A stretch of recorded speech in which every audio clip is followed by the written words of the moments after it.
reconvening the meeting, and it's DC 64 Durham Street upgrade. Okay, so it's been moved. Is there a seconder? Yes, seconded by Councillor Clout. And speaking to that.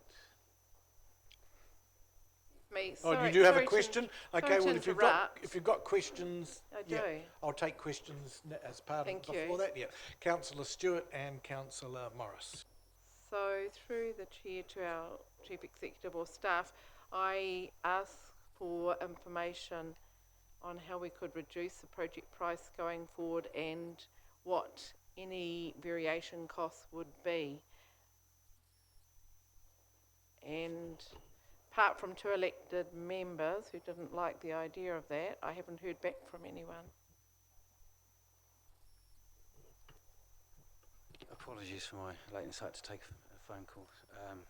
So I understand the question was about whether we could reduce the costs associated with the project. Is that correct? Yes, just to repeat, like any project you do, if there's a huge variation, then most people would look at it as to what options there are to reduce the costs moving forward, and there's still a lot of work to be done there. So on Thursday I sent an email to request that information, but I haven't heard back from anyone. Through the chair, so in response to that, you're right. I mean, if there are sort of significant variations in costs associated with any project, we'll certainly look at opportunities to see if we can cut back any of the works. Unfortunately, with regards to Durham Street, and whilst we have done that, it's not possible. We are too far along with the project to make any significant savings. In fact, if we did go back and review the project and change the design, there'd probably be significant additional costs over and above what we're actually asking for today, because the contractors would have downtime. There'll be penalties incurred there. There'll also be redesign of the whole. For the completion of the works would also cost more money, so we're a little bit too far down the track for that. Can I just further to that through the chair, not talking about redesigning, but it may be that a different type of material is used, so instead of maybe small little tiles you have asphalt, or that was more what I was thinking, rather than rehashing the design. So is that something that was being thought about? It still require a bit of rework, and the contractor has ordered a lot of the materials already, so we'd be paying for those materials plus any new materials, so an additional cost will be incurred there as well. Thank you, Mr. Chair. Forgive me, I was not at the FARC meeting last week. I was indisposed, but I did watch some of it online, and it's kind of like watching an online funeral. That's it was just the seriousness of the discussion and the tone, and that's not a criticism. I think it's quite valid. However, I was unable to ask a question. Just on page 86 of our agenda, talks about contributing factors to the upgrade, increased project costs, and one of the items there, many of the items, is unscheduled items such as garden bed walls, streetlight cabling and ducting. That stood out to me.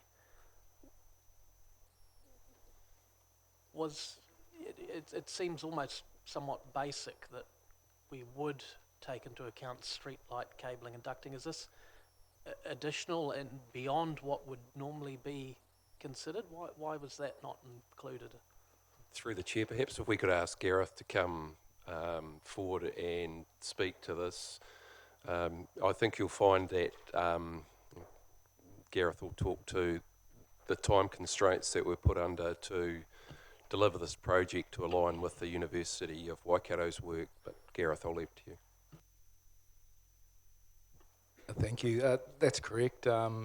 These items that were unscheduled were omissions due to a truncated design period. Kind of summing up what I spoke about last Tuesday, we got the approval to proceed with concept design back in February of 17. We then got the approval to proceed with, or from concept to detailed design in September of 17. Then we got the approval in December of 17 to the approval of the detailed design and to commence construction. So we basically had a 3-month window of getting our design watertight, risk-free, in as good a shape as possible, which was far too short. I think I might have summarised that a bit last week. And some items were missed in the schedule, and due to the contract that we have, unfortunately, those become a variation to the contract. So I'm just burrowing in. I'm trying to get an understanding of a scale of that item there, the streetlight cabling and ducting. I mean, was that just a small oversight, or was that street lighting and cabling for the entire street, which would, you'd normally expect to be part of a project pretty easily, yeah. Correct. It's not a huge cost, that item. The big item within there is the garden bed design. As you can imagine, and if you have walked along Durham Street, some of the rain gardens and garden bed precast structures are relatively robust structures due to the ground conditions that are there, and obviously to contain the trees and whatnot, and also to provide the whole of life cost of the asset. So what we're delivering out there and what we're constructing is will be there for quite a while. It's a, I guess, higher amenity upgrade than your normal tar seal concrete footpath upgrade. I have a question, Gareth, that might throw some further light on that. I understand in the process, somebody, probably a consultant, comes up with a picture or a design or whatever you want to call it, and then another person in the process lists those things down and it goes out to tender. Where that listing of the components was performed by a consultant, is there room for council to seek some reimbursement for that consultant for omitting things that were on the design plan? So we can look into that. Obviously, they've got their professional indemnity insurances, and they've got their clauses under standard short form agreements and contracts we sign with them. But I have since last week we've kicked off, or I've commenced dialogue with our legal team to look at potential recourse for that. However, I also just stress that there was a truncated design period, so expectations of them providing the highest level design during the constraints in which we put the consultant under needs to be considered as well. Councillor Baldock. So you just said that design was approved September to December. It's a tight time frame, but then the contract was awarded to Fulton Hogan in June 2018, so there was a further 6 months there. But in paragraph 10 of the report, the project was anticipated to take 12 to 18 months. At the time that Fulton Hogan was awarded the contract, so that would mean we're not really over time because we are still within that 18-month window. How accurate is that estimation back in June of 12 to 18 months? So I guess the follow-up comms to that initial 12 to 18 months was 12 months. We reported in our communications through the weekly updates and to the larger, I guess, commercial consortium along Durham Street. We basically consulted with them the 12 months period, and that's what we signed up to with Fulton Hogan at the time. So I think it's more of a refinement which we relayed and communicated to the residents and stakeholders of Durham Street. So I think the 12 to 18 months was a general time frame. However, once we signed up the contractor, we relayed the contract duration, which was the 12 months.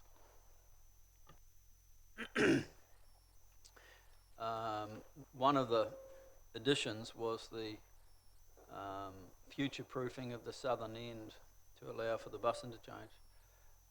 No decision made. How much did that actually add to the overall additional budget? I ran some quick calcs this morning. When we look at future-proofing for a future bus interchange, what I quantified was because we've got asphalt through that area, so I just quantified the indented curb in concrete, and it's about an $85,000 cost to future-proof it for a future bus interchange. Gareth,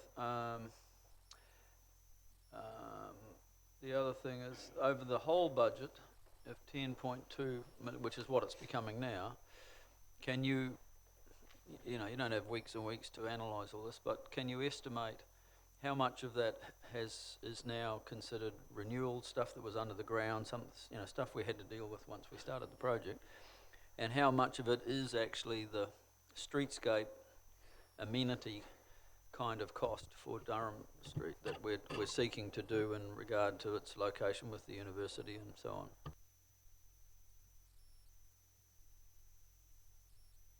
The additional cost we're seeking would be in order of about $2 million for the actual streetscape works, and the remainder would be the renewals, so your waters, your sewers, your roading, and your stormwater costs.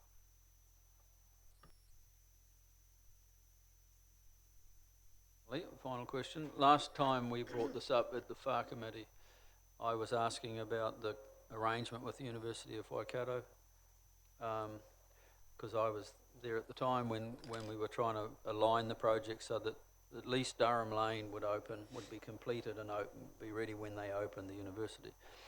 And there was an offer from the university to share the costs of the design work.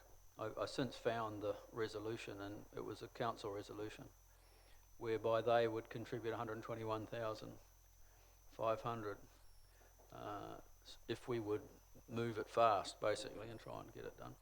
Is that correct? That is correct. There was a cost share arrangement to bring on the design consultants, H&G and JASMAX, I guess to expedite the design, tendering, consulting services portion of it. And as long as we finish a substantial amount of the works by the end of the calendar year, we get that full share from the University of Waikato. And just to correct from the last question you raised, if we expand out the total cost of variations, it's about $5.5 million for streetscape, and then the remainder for the renewals. So it's roughly a half and half breakdown of streetscape funding to renewal funding overall for the project. So Robson, Yeah, Gareth, are we saying that in relation to the last piece of information you gave us is 5.5, 5.5? All the renewals were actually due at the time of the streetscape project. None of them were brought forward. They were all, purely by coincidence, that $5.5 million renewals was all due within the project period. Would that be an accurate statement? The sewer was in need of an upgrade, so that was a definite. A lot of the other services were required for upgrade due to the concrete surface that were put on. Obviously, we've got a long life rigid concrete pavement that will last a significantly longer period than a flexible asphalt pavement. So it would require us to upgrade these services. Now, all of these services were at or near their life, and some services had to be upgraded due to the intensification and future growth for Durham Street along with the university. So a lot of those services were required upgrading as part of the works.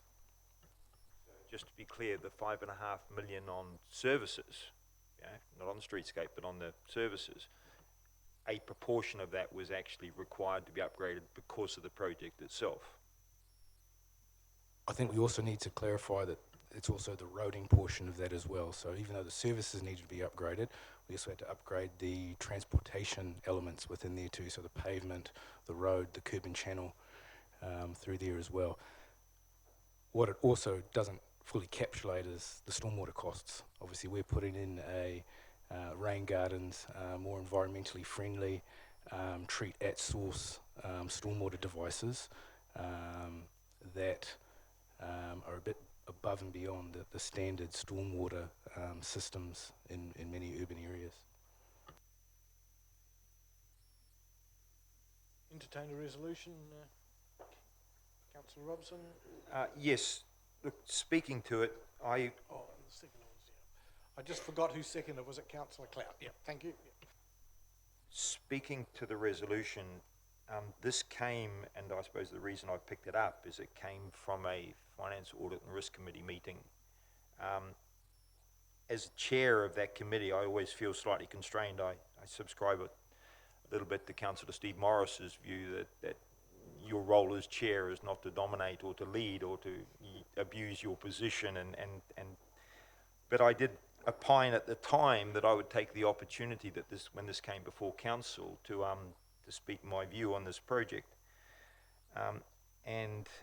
As mover, of course, I get 2 bites, so I appreciate that. Look, there's an old saying that success has many fathers, but failure is an orphan. But in fact, of course, this project, the fathers are known, or at least should be, although a suggestion to a colleague that I move an amendment to identify the fathers in the chamber, they advised me that you've already had 2 code of conducts this triennium, don't push your luck. Haste makes waste. We seem to have a tendency, and this is yet another example of rushing into things, putting time constraints on staff. Now, whether we were aware of that, we should have been aware. We've done enough projects in this council to understand how long it takes to put something together properly. And clearly that didn't happen from December 17 to June 18 when the contract was awarded. Of course, it wasn't a period where one could redo the design, because I imagine there was tendering and requests for and all the usual purchasing requirements to go through. So the idea that there was 6 months there, then something could have been done is probably incorrect. The reality seems to have been that there was 3 months available for detailed design work, and we missed because to allow 3 months for that detailed design work is unreasonable, and now we carry the burden. I mean, I was disappointed at a press release that came from this council following the decision. It certainly didn't come from the chair of the committee. I don't know who authorised it, but it didn't seem to reflect the nature of the discussions in the chamber, and that concerns me significantly, that not only have we made what appears to be a significant error of judgment in regard to this project, which has had significant cost impact on the people of the city, but we have failed to acknowledge that and indeed issued a press release which suggests, it's difficult to see any responsibility taken, any accountability recognised for the situation we face. And of course, it seemed to me as the chair of the committee reading the room, and I may be wrong, I think I was wrong once before in my life, I can't remember exactly when, but people keep reminding me. It seems to me that what wasn't acknowledged was that we had no choice at the stage the project was at, and this has been confirmed by staff today, that were we to try and make a change at this stage, it would actually involve more cost. It would possibly a bit like a repeat, albeit at a significantly larger scale, of Te Papa o Ngā Manu Porotakataka, a frightfully badly managed project with a delightful name, most unfortunate. It's a rose that doesn't smell as sweet, I suppose one would say. So I move this motion, but I will possibly abstain. I wasn't here in 2017. I wasn't here at the commencement of this triennium when a transformation committee was created, and it seemed to me that a then chief executive and certain members of this council, hell-bent on doing what I'm sure they believe with best intent was transforming the city, set about undertaking a range of projects without really doing due diligence, without really understanding the implications of what they were doing, and we all know where we currently are. We've since the start of that process, which one could argue started last training, we've changed the mayor, we've changed the chief executive, and hopefully things are starting to look up. But we've got a fair bit of work to do between now and the election to, as I said previously, to clear the decks of these projects. Some already still in conception, haven't yet sort of come to fruition, haven't been birthed, and I would suggest we hold off those. We'll be discussing those, I'm sure, over the course of the rest of the triennium. But so I recommend that we support the motion because there is no choice, and trying to hold back a tide is just virtue signalling. But I do think we need to take responsibility for this, and should there be a press release issued in someone's name, hopefully, after this council meeting in regard to the Durham Street debacle, I hope there is an acknowledgement front and centre of the errors made and of the responsibility of this council for those errors. I don't want to see the staff, how can I put it, held accountable for errors I believe of governance. So I recommend the motion to everyone. It was unanimous at the Finance, Audit and Risk Committee. I trust it will be unanimous today, but I trust that the reasons for going forward are made public. Hopefully the media will do their best, and also where the responsibility lies for this situation are also made public.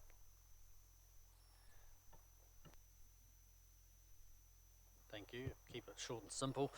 I mean, nobody likes to have these budget overruns, and as a council, we have had to front up to that, and we are fronting up to that.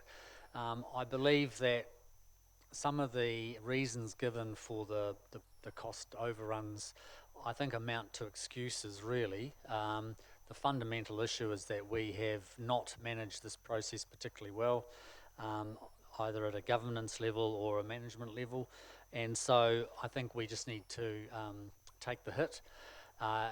Councillor Robson's right, we don't really have any option. We can't just leave half of Durham Street in asphalt and the other half in pristine cobbles, whatever the material is. And so we have to go press on and complete the project. I think the key issue here is that we have learned from our mistakes on some of these projects, and this is one of them. And we now have a much more rigorous project management framework, which we will be adhering to from this time forward. So I think it's really important that we move on with this project, get it completed, but most importantly, take the learnings from it going forward. Thank you.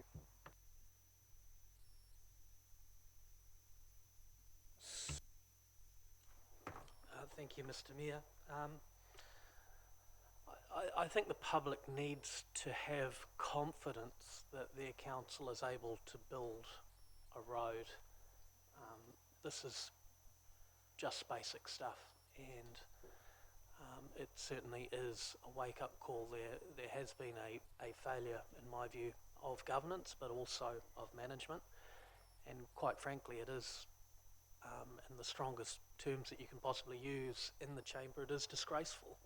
And I think that that is certainly the way that our community are rightly feeling about these kinds of projects. But as Councillor Robson has said, we have a new mayor, we have a new chief executive, and I think that it is our responsibility to, as well, clear the decks and to focus on what is important and those basic hygiene factors that a council must do, head out of the clouds, and to do those things well. We're lucky that there isn't another report following Durham Street, and that would be the Aspen Reserve blowout.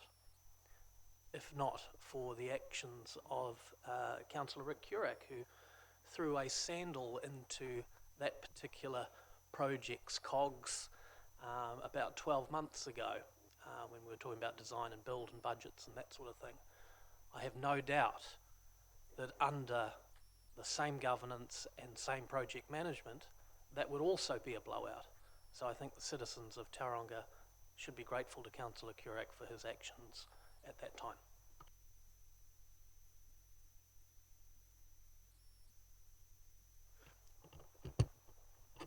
Thank you, Mr. Chairman.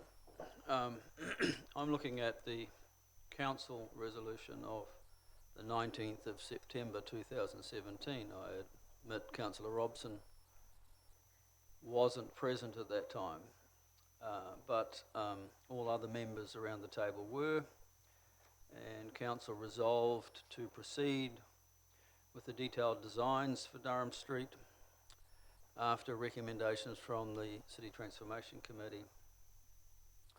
So I find it a little rich, some of the comments that are being made. If it was a failure of governance, it is all of us sitting at this table who perhaps didn't jump into the nitty-gritty, but that's what we are not meant to do, and sometimes we do it, and we usually end up costing more money in the long run, such as with the Aspen Reserve, which remains undone, and it will be a more expensive project when it finally is addressed.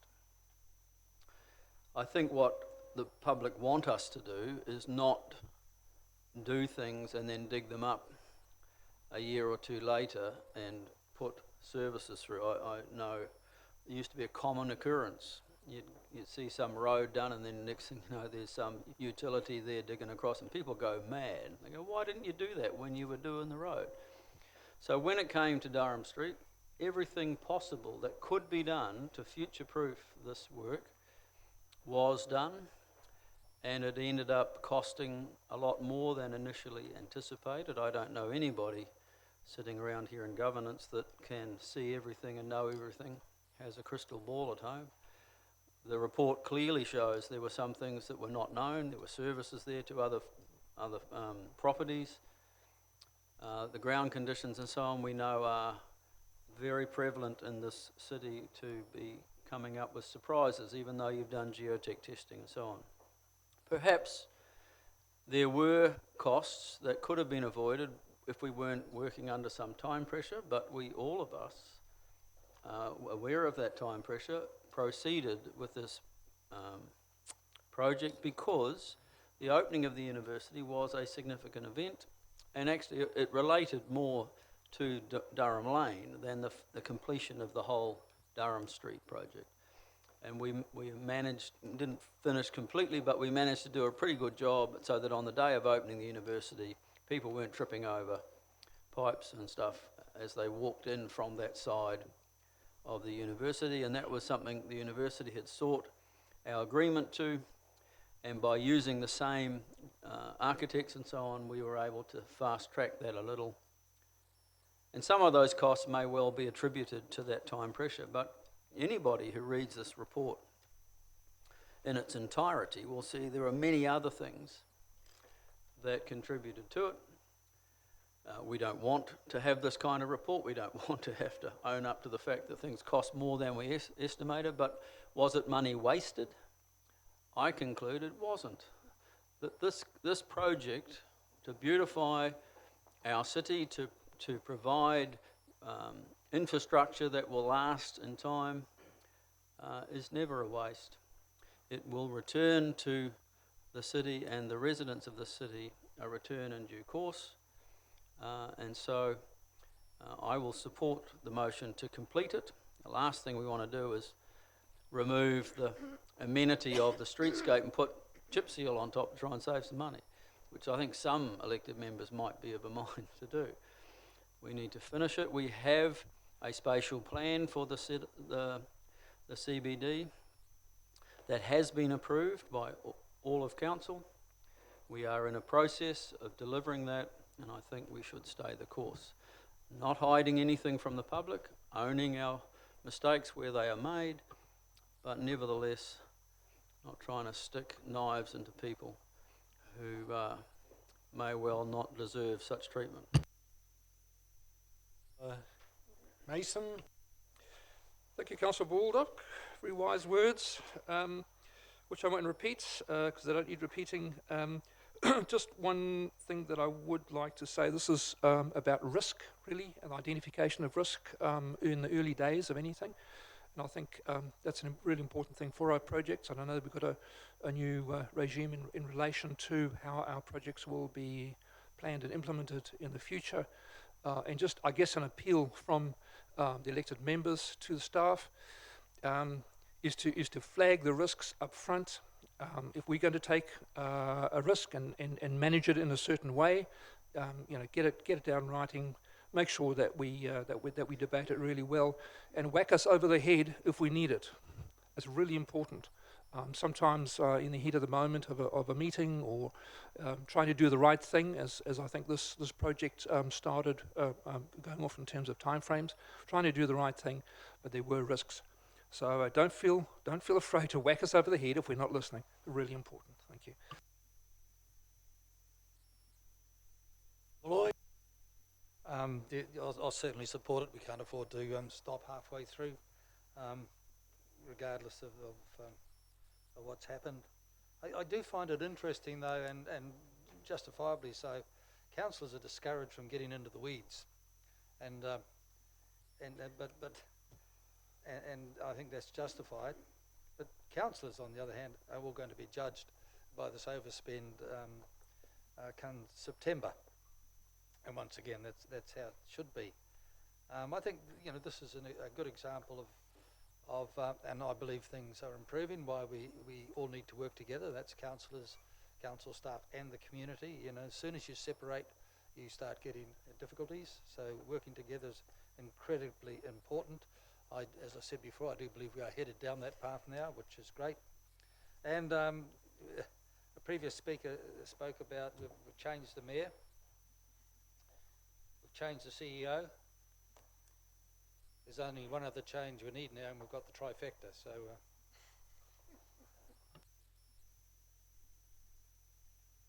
Granger?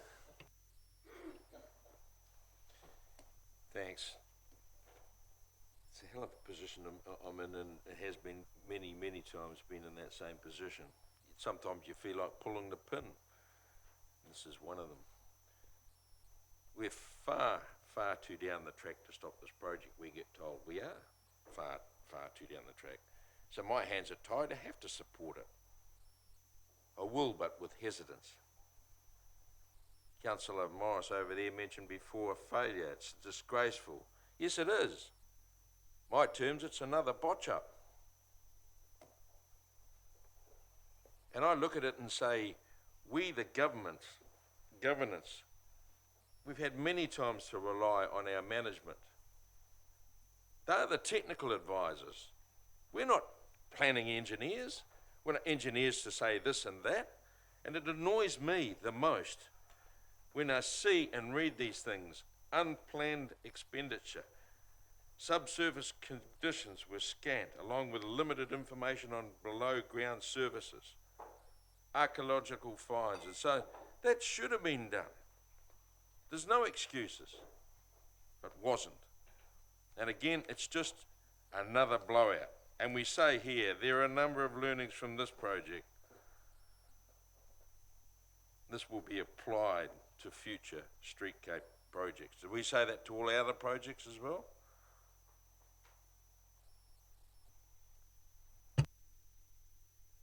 Okay, so from my point of view, I think what you just alluded to there, Councillor Granger, is a thing that's extremely important.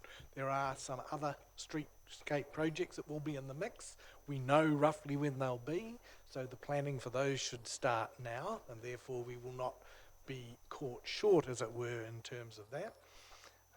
And I think we will really have to have a close look at those to see what fits in the range of affordability. okay, so that we get something that's serviceable and good, but that does not leave us at risk of running down the same track again. So I think that's an important thing too. I would like to think, and this is part of my governance role, and that's why I raised that question earlier, that if plans have been developed by professionals or consultants, and then the costing has been done, but like a QS project, I guess, by another professional, and for whatever reason, in the 3 months, someone has missed something off, well, then that should be taken up with that, consultant. I think that's really important, and I'd like to see that done, and I'd like that to be reported back, whatever the result is of that. So that's my piece. Councillor Stewart. Thank you, Mayor Greg. As I said the other week in the Risk and Finance Committee, I'm really gutted about this project, and when I think back, Councillor Baldock's right, every elected member at the council supported the resolution to go ahead. I had reservations on the 6.9 million cost, but I did support it. Certainly didn't wax lyrical about the project. And then 6 to 8 weeks ago, I walked along Durham Street and saw it seemed to be overspec'd and raised concerns with my fellow elected members. I didn't have much response to that other than it'll last for a long time by one elected member. So this was known about, the overspend, back in November 2018. I find it really disappointing that it didn't come back to us at that stage, because back then there may have been an opportunity to review the project and perhaps reduce the level of service that it's providing. Certainly not down to chip seal level, but I believe there could have been some modifications made that would have constrained the cost. And I'm gutted about the budget blowout, but I'm also gutted for the ratepayers. $3.3 million hit on them. So I find that very upsetting, actually. And I'm disappointed that no one responded to my email about the options to reduce the project at this stage. I sent that email Thursday and only got a reply from 2 elected members on it, so that was disappointing. When we say the benefit impact is per our agenda to contribute to creating a vibrant and successful city centre, well, it's obviously financially unsustainable to carry on with projects like this, and as Mayor Greg alluded to, we certainly will have to look at Worth Street and Elizabeth Street, and perhaps there's deeper issues like procurement issues that we need to look at. So I'm sure our new chief executive will be looking into those aspects as well. I think I said most of my concerns last week at the Finance Audit and Risk meeting, but yeah, I just find it really gutting.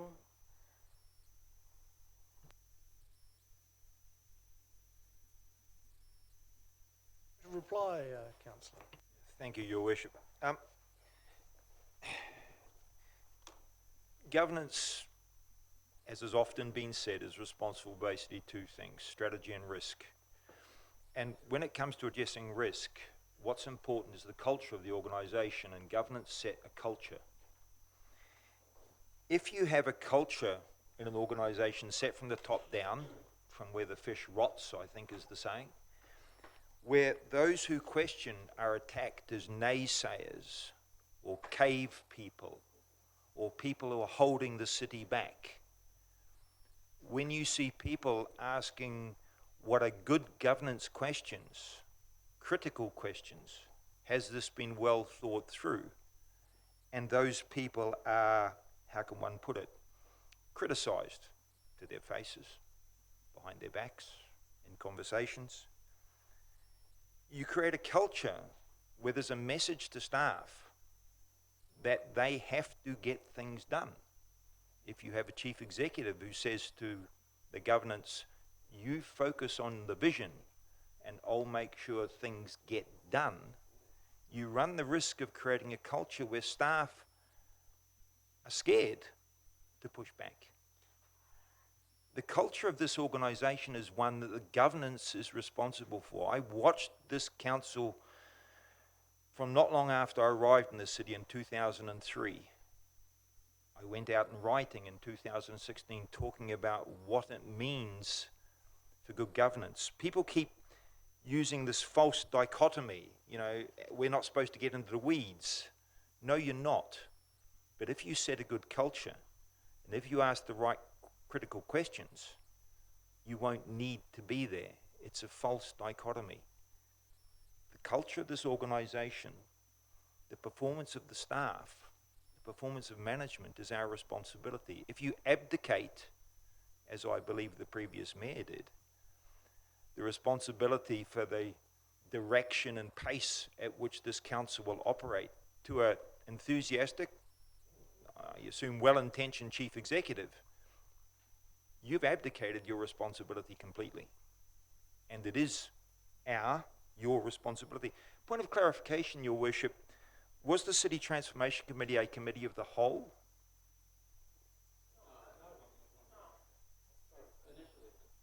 And I make the point, I believe that changed subsequent to my arrival, the idea that we're all committees of the whole, that we should all be involved in the decisions we make. There is a risk when, and we've just seen them recently, when recommendations come to council, that if they have come from an enthusiastic subgroup, they may not have received the due diligence they require. They may not have, no guarantee. But of course, some people have had longer to consider than others. And sometimes I believe we put our collegiality ahead of our responsibility. I refer to my earlier comments about I have a colleague who said, you cannot name the fathers of this. So I think that's really important. The responsibility lies with us. The culture the staff operate within lies with us. We can't walk away from this. I made these statements very clear in 2016. My failure was in failing to communicate it to the people of Tauranga, and they, rightly because of my failure, packed me off for a sabbatical. The other thing I think is critical is how we frame our approach to particular projects. It was recent, it's just been said in this chamber, was the money wasted? Now that's the wrong question. It's absolutely the wrong question. The question is, given the options we have and the places we are able to commit resources, what's the best place for us to commit our resources and with what weight? What best serves our community as a whole? Just about every project we come across, and there's one coming up, which is the Strand Memorial Park Walkway. In and of itself, who would say no to this? In and of itself, who would say no to a museum?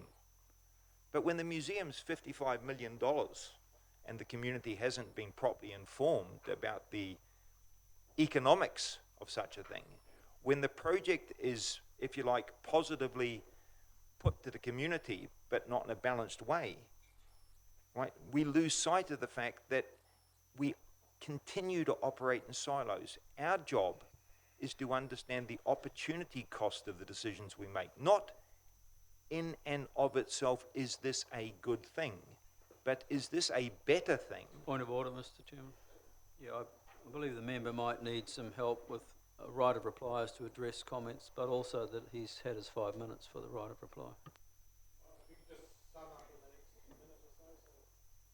Thank you, Your Worship. I suppose one last observation about culture.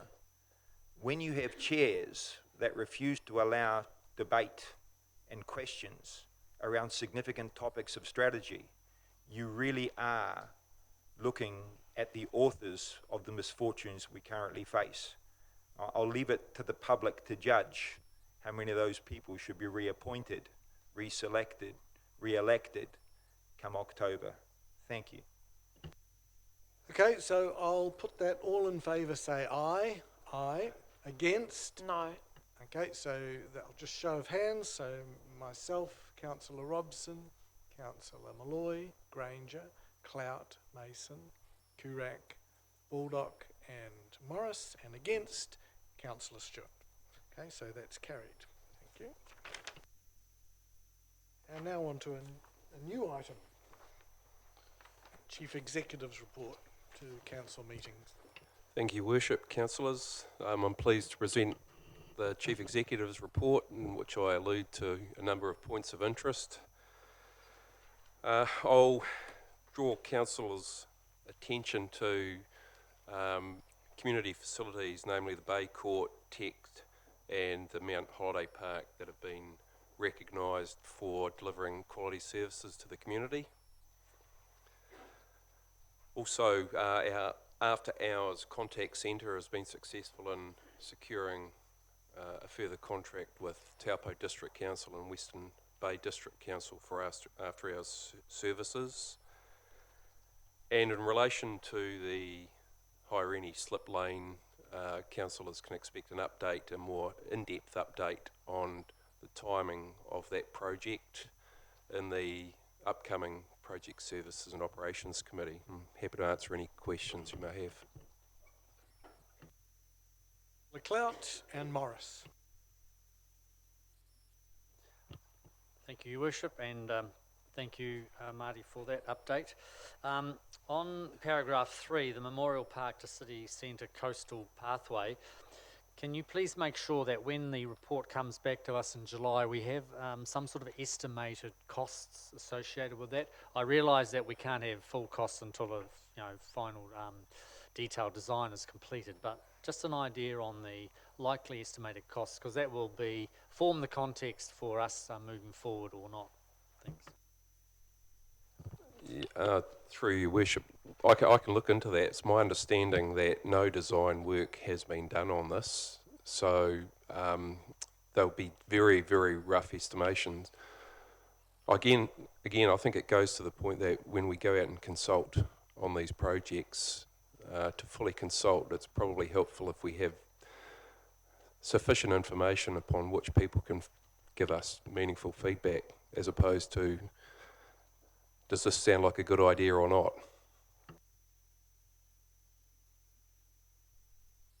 Thank you, Mr. Chair. Just in regard to NZTA funding, an acknowledgement to Councillor Brown, who may be watching at home. The Domain Road upgrade, the letter we received from NZTA said that the walking and cycling component of that project was unlikely to be funded. I'm just trying to get some clarity as to whether that means the rest of the project, or is it just the walking and cycling element, which is that beautifully smooth path, a path that Councillor Kurak would be very, very proud to ride on. Very proud to ride on. Through you, Your Worship. Look, we'll report to the Urban Form Transport Development Committee on a range of various options in relation to the funding that has been approved by NZTA, that which is unlikely, and that which hasn't been approved. Councillor Stewart and Mason. Thank you. Through the Chair, just regards to Memorial Park to City Centre Coastal Pathway. I understand there were some designs done in the past, but it may have been in conjunction with the Southern Pipeline project.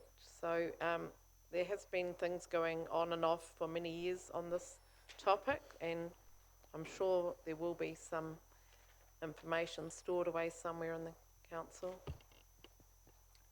Look, it's my understanding that this is the third attempt that council have made to have this conversation with the community and try and erect a walkway. We'll make sure that when this is reported back in July that we provide all that information. And just through the Chair, thank you for the report through Marty. And just with the Harrington Street car park, I'm sure you and your team will have a microscope over this project as we move forward. Yes, and likewise we'll report back in detail what the resolution of this issue is. Councillor Mason and Baldock. Oh, just two things. First of all, just to say congratulations to all staff on those awards that are coming through. So many things are going well, really, really well, and I'm very proud of council officers for doing those things. The first question is in relation to the Memorial Park Coastway. Just in line with Councillor Stewart was saying about information. Could we please have as much information as possible on the numbers of people potentially that could use it? That's really important in my decision making. We can make some estimations at that, report back. Yeah, and the second question is number 14, the community engagement with Ross Borum doing the review. Notice there that in the last line, is proposed initially staff from around the council be seconded onto the team. At what point will councillors be involved? Because possible they might have an opinion as well.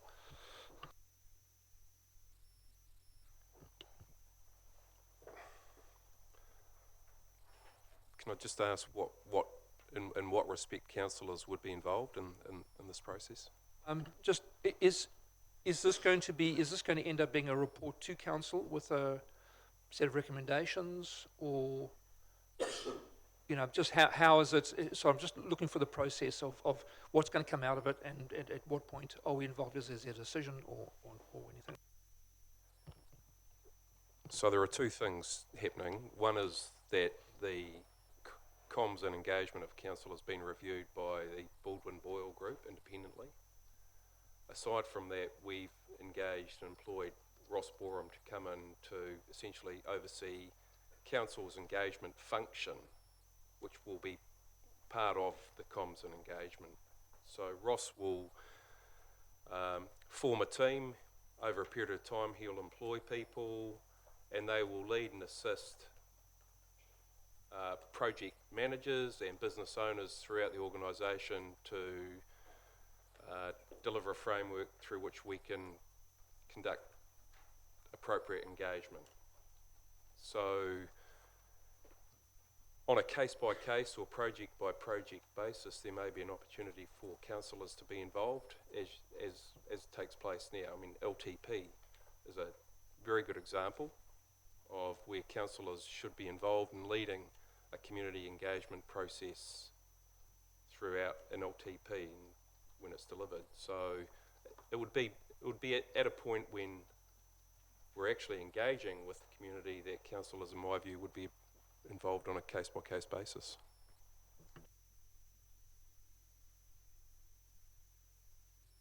Sorry, I guess my point is here that that's all fine, but if we're going to improve our engagement, I'm just recommending that at some point we have a workshop or something like that with councillors to get across what some of the issues that or some advice that we might be able to provide as well. I'll note your point, thank you.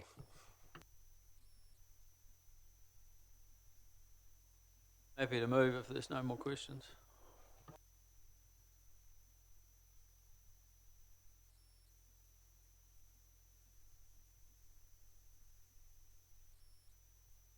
Probably just as well the microphone was off. With regard to the Strand to Memorial Park walkway, sorry, it's now Memorial Park to City Centre Coastal Pathway, would it be possible to, in any report, make sure that it comes appended with all the consultation material that has been used in the most recent process? I say that because the agenda effectively forms a public document that people who suddenly aware that the issue's there, they get to see. And I think there'd be real value in that. There has been some pushback. I've received some communications from members of the community about the quality of that material, and perhaps understandably. So if that could be appended, I realise it makes for a bigger agenda, but if all that material could be appended, is that possible? Yes, it is, and I'll make sure that the author of the report watches the YouTube clip of this to ensure that they contain all of the information that's been asked for. And in relation, and it's slightly wider, but it goes to the engagement thing, it's not specifically referenced in the Chief Executive's report, but there was some consultation material being developed for the 11 Mission Street consultation. Whereabouts are we in that process at the moment? Can we share that, or is that able to be made, you know? It's my understanding that that's going to be discussed separately by councillors. Thank you.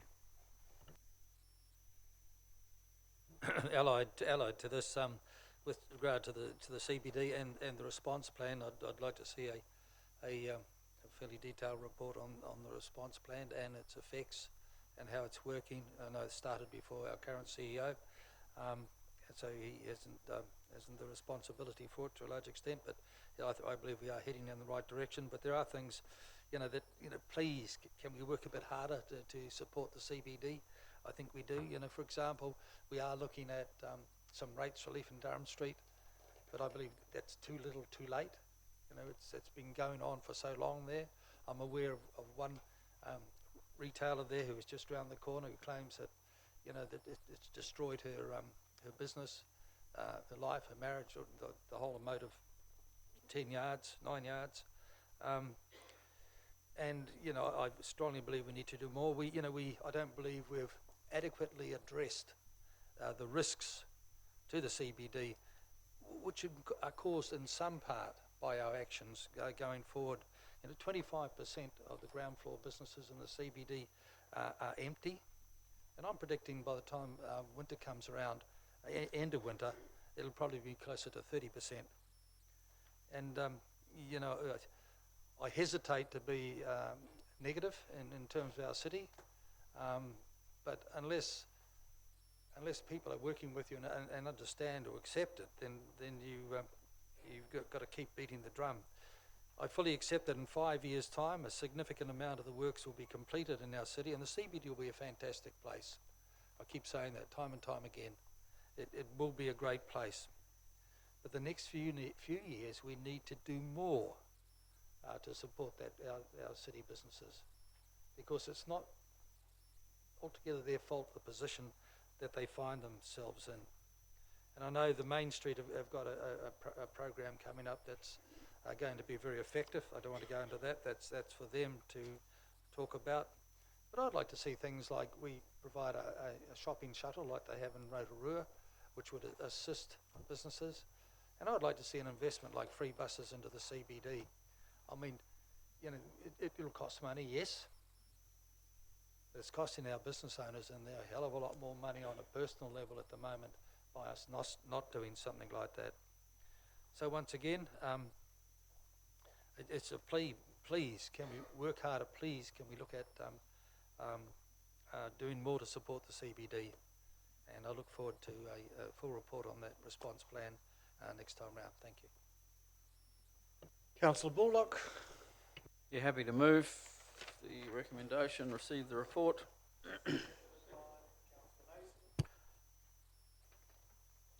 Thank you. Yes, I will. It is good to see some good news in there, and we do, as others have said in question time, congratulate our staff, Mount Maunganui Beachside Holiday Park, getting those awards. They run a very, very good facility there, and it's nice to see it acknowledged. Bay Court getting the gold ranking in Quailmark. Again, they're providing a great service for the community, and we are beginning to see some more of the travelling shows coming through so our residents can enjoy them. And the Western Bay and Tauranga Cities joint arrangement at TECT getting a surprise recognition. It's been a project that's been developed together jointly for probably more than 15 years, and it is a fantastic addition to both of our councils, which I think is worth noting. Memorial Park to City Centre Coastal Pathway, we look forward to that report on the community engagement. I believe overwhelmingly the community see what value that would be, but there are issues to work through. I think one of the things which is in this report also, the Inner Harbour Erosion Project, which came to us a month or so ago, or weeks ago, the realisation of with some sea level rise and the increasing erosion of our harbour may well focus some of the residents along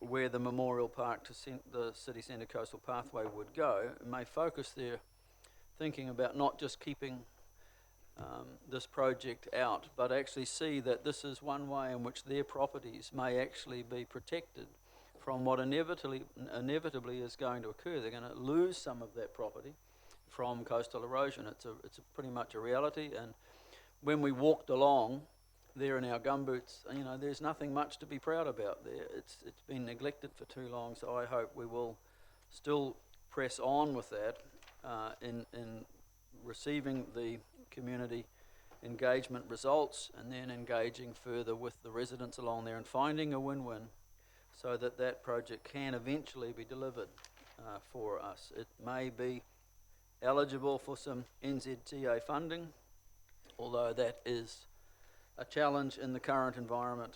As we heard in our meeting with NZTA last week, and I look forward to us being able to deal with more of that at the UFTD Committee, the Urban Form and Transport Development Committee, next week, when we may go through some of those projects one at a time and see just where we sit with NZTA funding.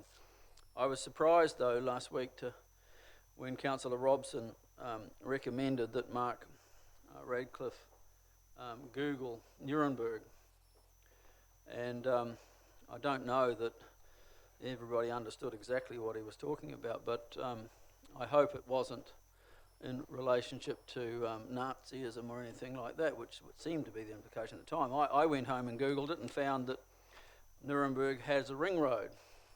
So perhaps that was his intention, to highlight the need for the completion of our strategic roading networks in this city. We certainly need to build relationships and to treat NZTA as partners and work with them respectfully, and I hope all elected members will take that on board.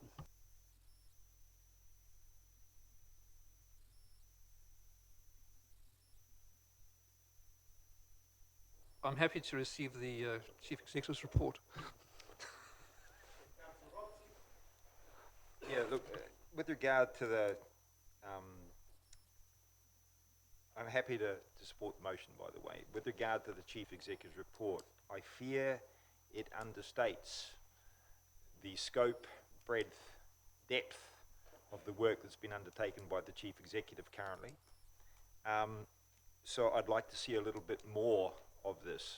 I'd hate to see his efforts not being recognised in the record. There are a number of topics I think that in here that are potentially controversial. There are other topics I think that, you know, so we could do with more on. There are other topics I think that could be added to this list. There's a significant number of reviews taking place.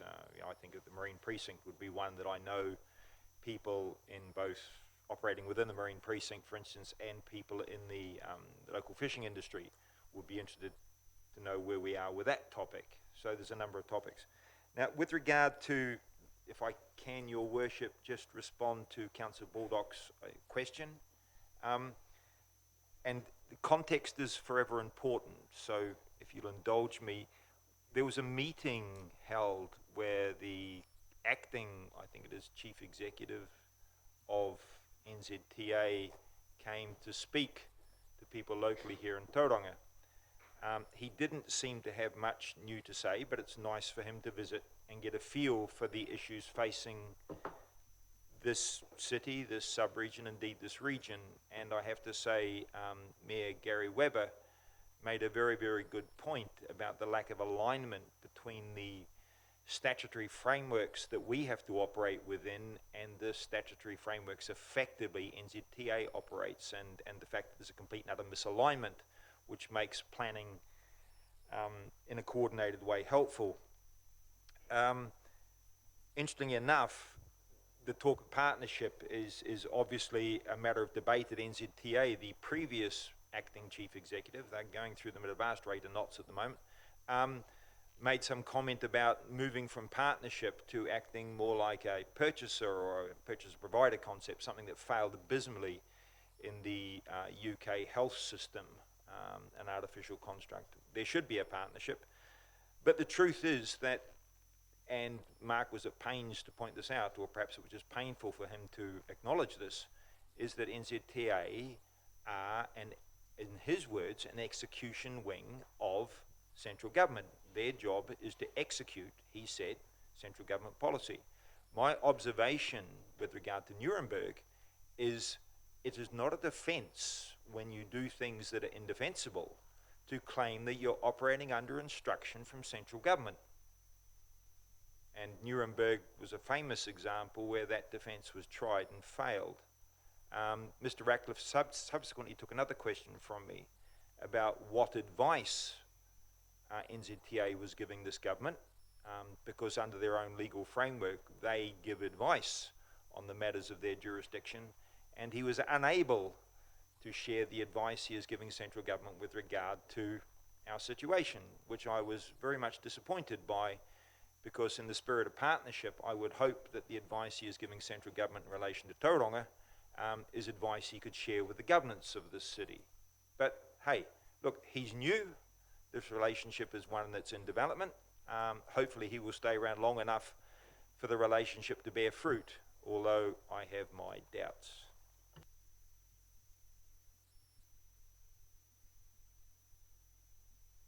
Yeah, just briefly, I'd just like to thank our CEO for his excellent report, and I certainly look forward to working with Marty and the staff going forward at least until September. So.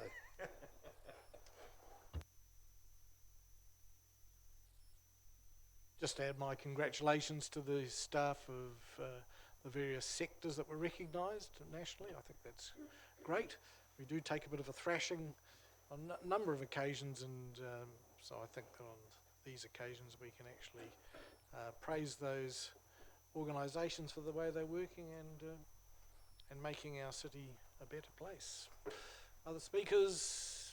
Right of reply, Councillor. Yeah, I think in regard to NZTA, we need to understand that there is a difference between giving advice and becoming a lobbyist to central government, and they would be breaching what is left of the notion of independence if they started to lobby for us every Monday morning in their meeting with the ministers. They give advice based on the government's instructions through the GPS, and I'm sure they do so. And he made it very clear, actually, what his personal opinion was about the way funding operates, the way they would rather have a 10-year planning window instead of a 3-year cycle.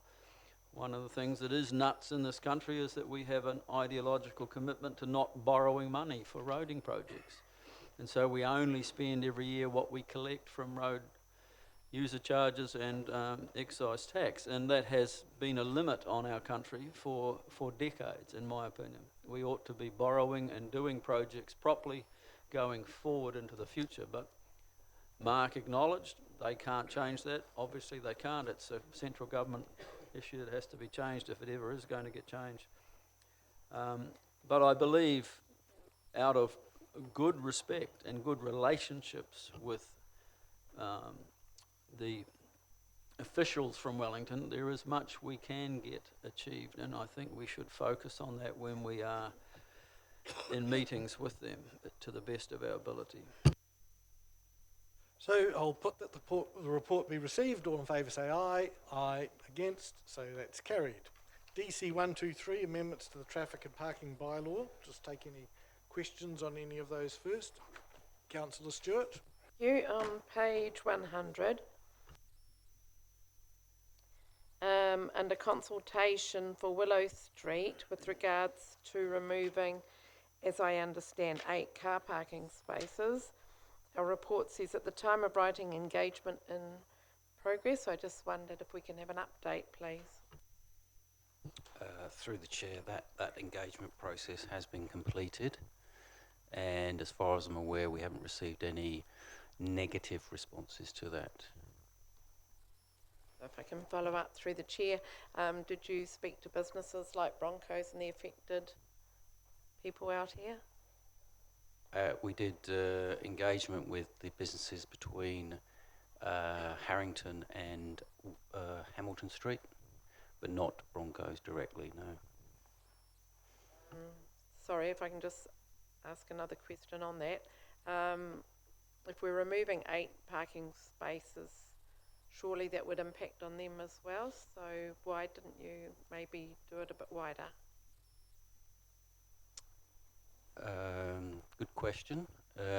We felt that there was a need to only consult with those businesses that were directly affected by the parking in that area. Supplementary, if I may. So through the chair, that space between our car park on Willow Street and at the Sonic car park and Hamilton Street, that space there outside Broncos isn't going to be affected. No, that's correct. Yeah, it's not affected. It's just the bit really outside the backpackers and the old city market site on that side of the road. Yep. Yeah, thank you. Councillor Clout. Thanks very much, Martin, for your report.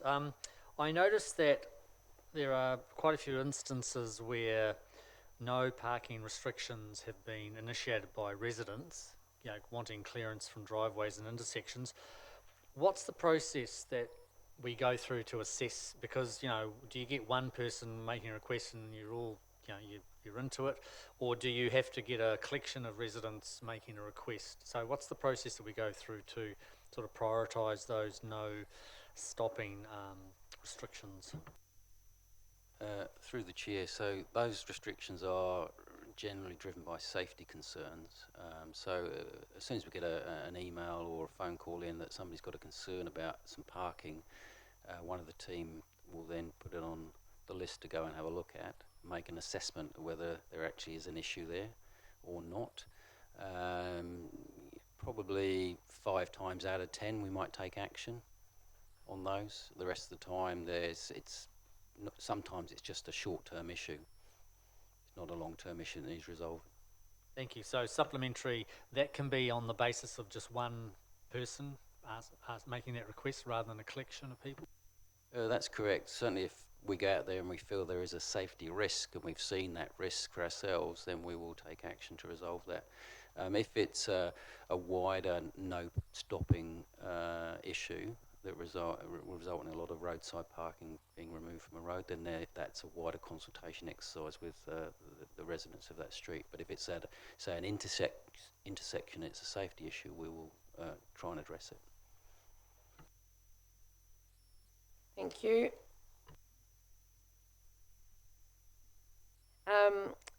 As the buses are just laying over in Willow Street, what other areas were looked at for this purpose?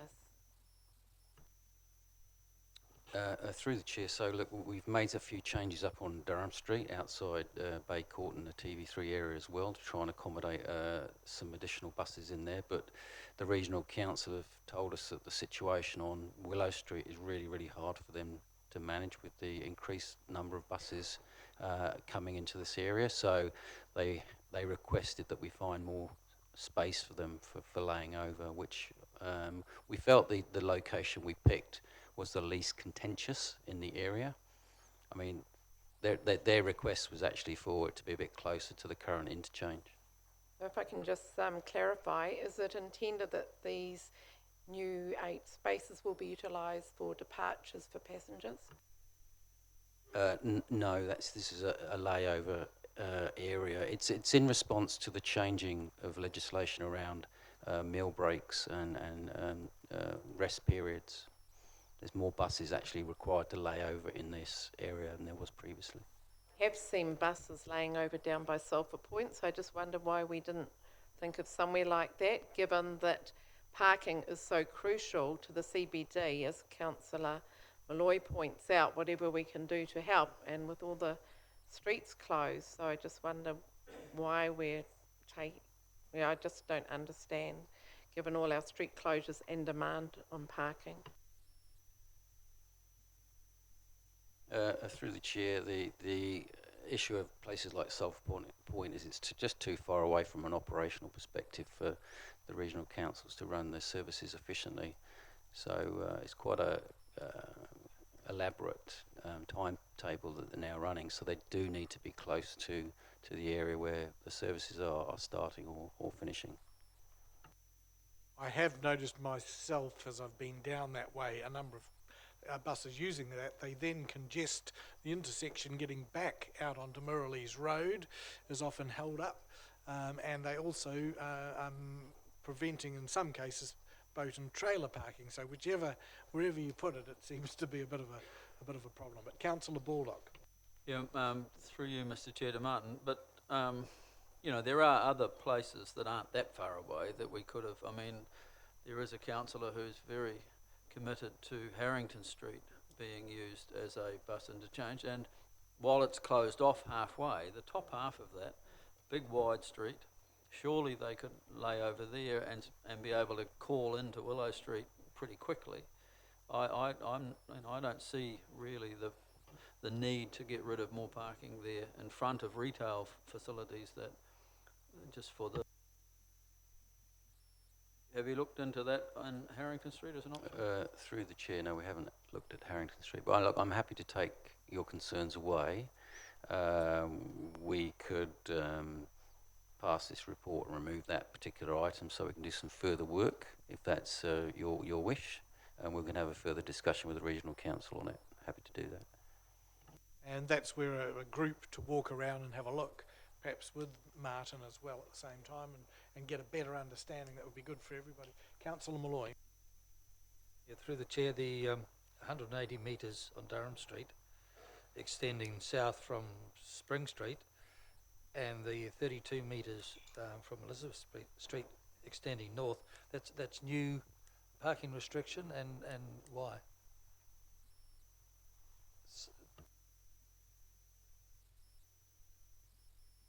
I beg your pardon, my computer's just shut itself down, so I've lost the page. So, is that under the time restricted area?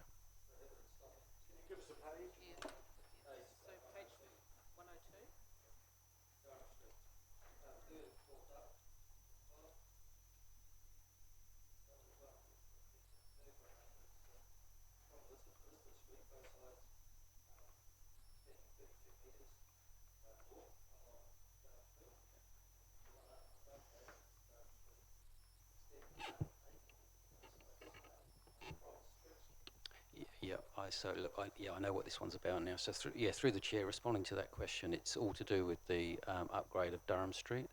So the removal of any parking along outside the car park building, Trustpower and the new university. But there are spaces still being retained towards Elizabeth Street and in the design.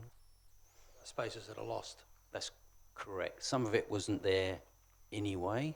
It's just tidying up some of the definitions, but some spaces are being lost, yes.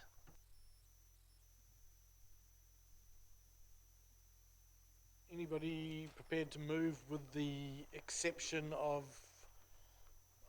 the parks that are to be removed in Willow Street?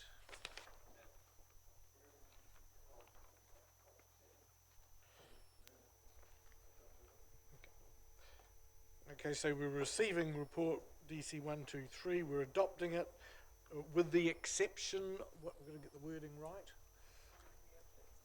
Yeah. Here we go, with the exception of the proposed amendment to remove 8 car parks on Willow Street. Okay, so we're taking that out in the meantime, that's going to be worked further on. Everybody get what we're doing there? Right, want to speak to that, Councillor Malloy? Only in that I support the resolution, but I think if we can find mechanisms in which to improve our parking stable, then it's great if we can. So, support. Yeah, I'll just briefly say too that I'm looking forward to the report from Abley coming to the Urban Form and Transport Development Committee, and further discussions about finalising where our actual permanent interchange is going to be. The city needs it. We're committed to increasing public transport use, and we already have more buses without much more use, but we know we'll get it in the end. And once we know where we're going to get put that facility, then get on with the construction of it. It's really important. Any other speakers? Councillor Robson? Yeah, I'm, for the record, not convinced about the requirements for an interchange. I think it's a 19th century solution to what is in fact the 21st century problem. Also, with regard to the layover situation, yet again, we hear that part of the advice is the efficiency and the costs imposed on the service run by regional council. And yet again, I see more evidence that the bus service should be run by us, because the idea that we compromise one of the streets in the heart of our CBD to provide some additional operational efficiency, unquantified, for a regional council awash with money, is kind of at odds with, I think, what our core responsibility is. You know, and it comes back, I suppose, to one must be careful when one chooses to have relationships, to have the relationships that, under the concept of transaction analysis, would be described as adult to adult, where one can criticize, challenge, work together properly, rather than parent-child and just simply defer to people, allow them to dominate the decision-making in the city. I say again, the bus service should be run by Tauranga City Council, and that we wouldn't have these compromises effectively imposed upon us.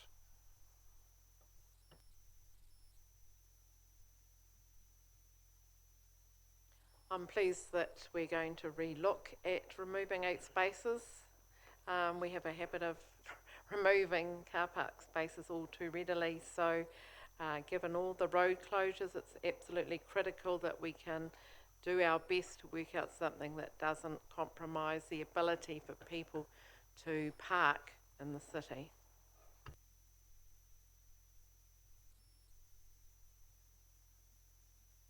I'll put that. All in favour say aye.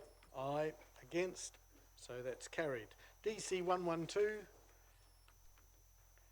Classifications of reserves.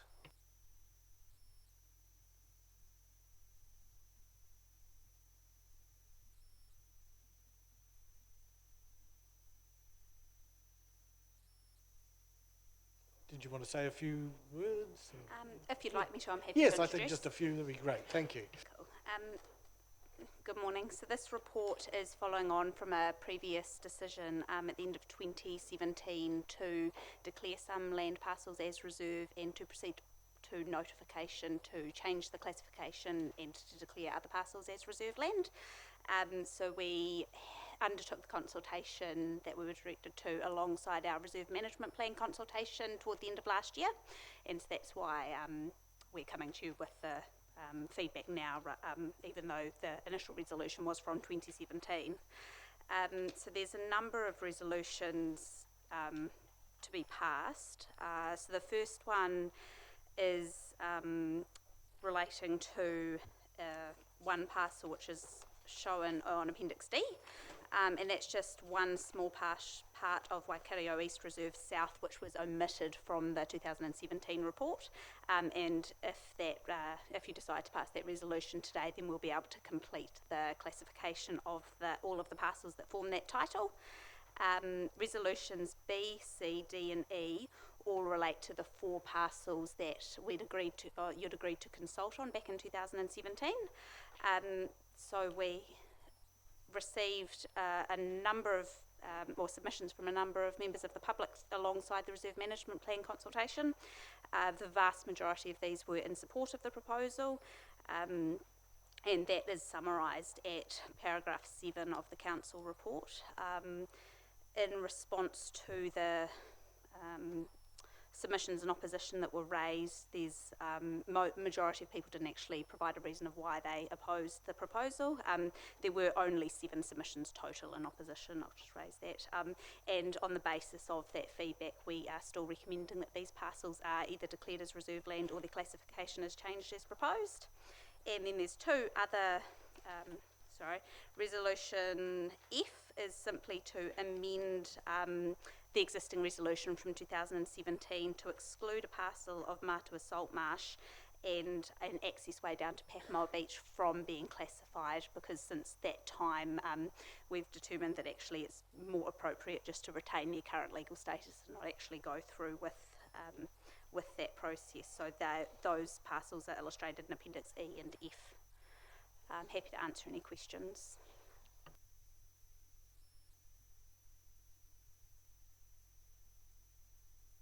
I had just a question. In that same F, there's land relating to Amanawa Falls. What's that relate to? How does that sort of work? Through the chair, that's a good question. So attachment. Sorry, I'm just open up the right appendix. Appendix A has got the resolutions that were passed in 2017, and existing resolution G from that time was to exclude the parcels related to Amanawa Falls. There was a discussion at that meeting that you decided not to go ahead with the classification of Amanawa Falls at this time. So that's not new since your existing resolution. So what's it currently classified as? It's not held as reserve under the Reserves So Act. it's just, we just happen to own it or whatever, and that's it. Yeah, so it's not subject to the Reserves Act. Yeah, Councillor Mason. Could I just ask, it's not specific to the resolution, but in the wider context of attachment A on page 124 on the written version, so York Park and the Birch Avenue walkway, that were conservation zone, but now, or proposed that they're classified as recreation for York Park and local purpose access way for Birch Avenue. So are there any other instances where conservation zones, where we've lost conservation zone or not? Through the chair, so that table there is describing the current city plan zone versus the classification under the Reserves Act. So we haven't changed the zone, so it still remains to be conservation zone under our city plan, and then the reserve classification is how we legally hold it under the Reserves Act. And that table 1, which includes York Park and Birch Ave walkway, they, because of their existing zoning, we didn't have to go and consult on those decisions. So table 1, the process has been completed, and those changes to the reserve status have been undertaken. Supplementary, if I may, Mr. Chair, is with the fairly large number of parcels of land being reclassified, in the wider, will this stand us in good stead if if the Marine Park land is revoked? Would it be a good sort of point in our favour, if you want, with the Minister of Conservation, if we do go to the getting his go ahead with the revocation, in terms of us, that we are seen as a council that does value reserves, and we are continually adding more space to our reserves. Does that make sense? I couldn't comment on that. I haven't been involved in that project. Sorry. I'm not sure if somebody else wishes to. I think they're two distinct things, really. It's probably getting it confused. I mean, you may use it to say, yes, we do value reserves, but then what council doesn't? Councillor Malloy and Baldock. I've got a couple of questions here through the chair. One, going back to the Amanawa Falls, it's proposed that it'll be a recreation and heritage reserve.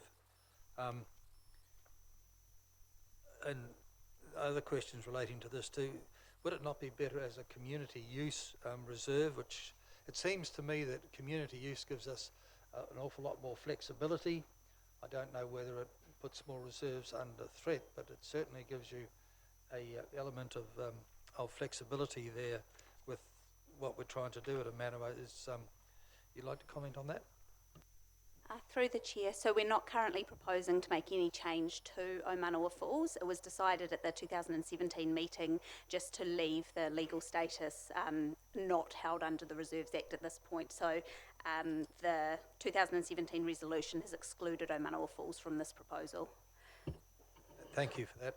Okay, going on with community use, I mean, there's there's a piece of land here between, it's 2nd Avenue, just at the end of 2nd Avenue West, up against the motorway there that is reserve land. For example, we were looking at, there was a group of people looking at using that bit of land to build a women's shelter there. Now, as a recreation reserve, that makes it extremely difficult, but as a community use reserve, you could have done that. Is that correct?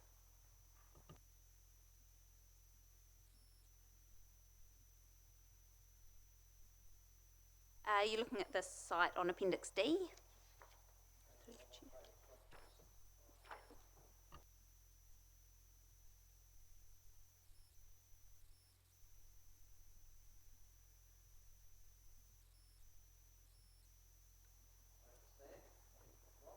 No. Oh. Through the chair, that is correct, that is what the proposal is. That is consistent with the balance of the parcels held within that title, that one individual parcel that isn't currently held subject to the Reserves Act. So the proposal's to make that consistent with the adjoining land parcels. You are correct that that does impact on what we can use that land for.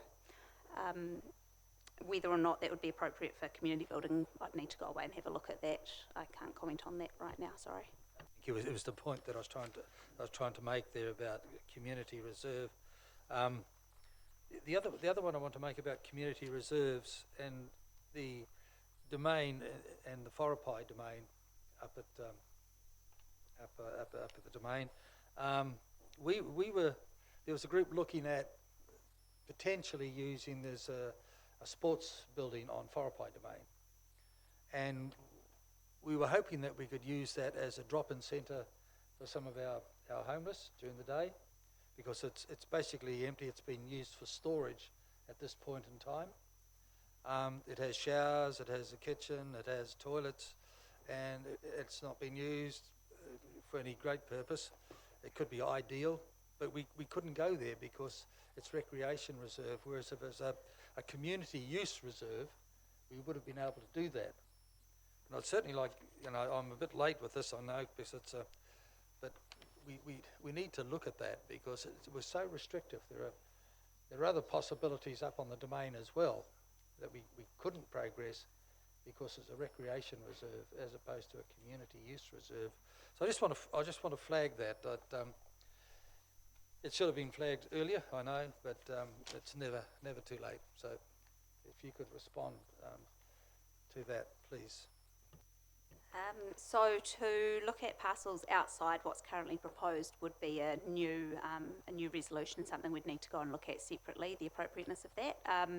Through the reserve management plan process, we've looked at the uses of the reserves and their classifications and tried to make sure that they are appropriately classified for their intended use. So we have got the reserve management plan to take into account when looking at those uses as well. Of course, if you'd like us to look into that, we can look into that, but I'd say that's sitting outside this report. More if I may. So that if it was a community use reserve, that would enable us to look at that proposal. And two, as a community use reserve, would it put in danger the ability for that whole area to act as a recreation reserve?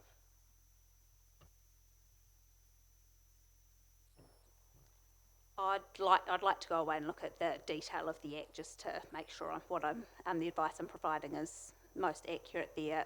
Being a sports field, I'd recommend that recreation reserve is definitely the most appropriate resolution without going and looking at the detail of the Act in light of the specific question. Thank you. Sonia, just going on that page 136, I just didn't quite follow when you said that there was an additional piece of land. Can you just clarify for me? Is it that little bit at the end there, or is it the bit on the left-hand side? So through the chair, it's the piece that's, there should be one piece that's highlighted in red, and so it is that parcel that we're talking about. The resolution, if you look at Appendix A, Table 1, you'll see there's a really long list of parcels with the common name Waikato East Reserve South. So that one parcel was omitted from that list. So it is that whole parcel that's coloured in red that is subject to that resolution. And so the little wee bit that's still green at the north end of it, is that already reserves under the Reserves Act, or is it the same classification and the same at the other end of it? Those two, I believe, are already you've already made a resolution to declare them as recreation reserve land. Oh, yeah. And so, thank you. If this resolution passes, then that whole title will go through the gazettal process and become recreation reserve. We haven't completed that gazettal process because of this one parcel, which is listed on the same title, being omitted. So the others are not yet gazetted either? They haven't been gazetted, but the resolution's here waiting for that gazettal to happen. Okay. What do we benefit by doing this? Because of the recent discussion we had about the minister revoking our delegations, it's basically locking this land up forever, really. And I'm just not sure that down there, at least, that's what the community would want to have happen. Even though there's a lot of submissions and support, it's not necessarily with full awareness of what it means when you do this. You're virtually never going to get it changed, and who knows what the future might be.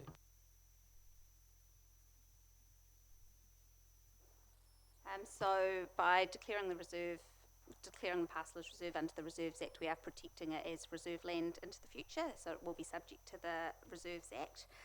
And already the land is held as, under our city plan, as passive open space zone, so that is the intention for that parcel of land.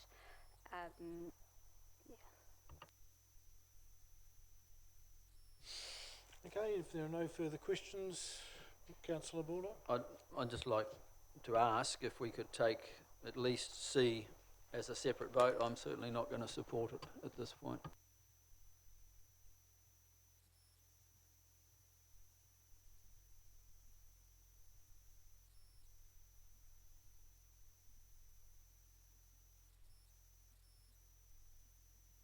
Can take it separately, there's no problem there, but is it something that deserves wider discussion than simply,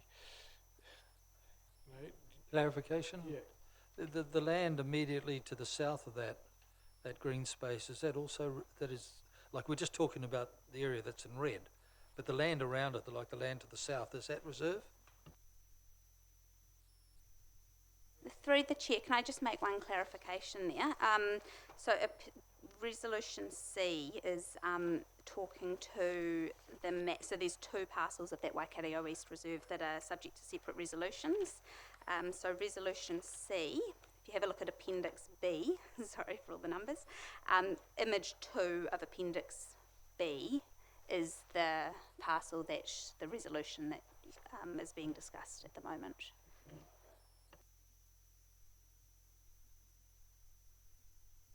I guess the question is, what are the alternative uses for that land in the future? That's potentially what Councillor Baldock's getting at. Is that correct? That would help inform the discussion.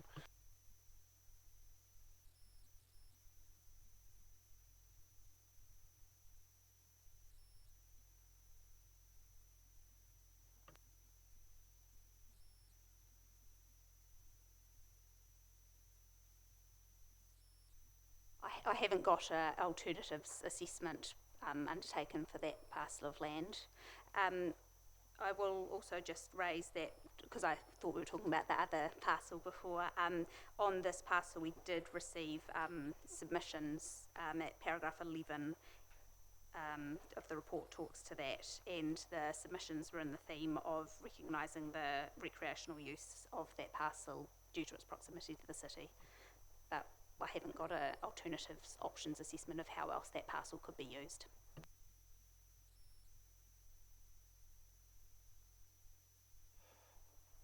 Have you, yes? The green belt all the way along that Waikato Reserve for quite some distance is most of that land is is classified as, how's that classified, that green belt, the significant body of it? So that's generally the strip that we call Waikato East Reserves South is what we're talking about, that there's been a resolution in the end of 2017 to declare that as recreational reserve. So subject to this one last parcel being declared to be recreational reserve, that will be gazetted. So the council's declared an intent to create it as recreational reserve, but it's not currently legally held as recreational reserve.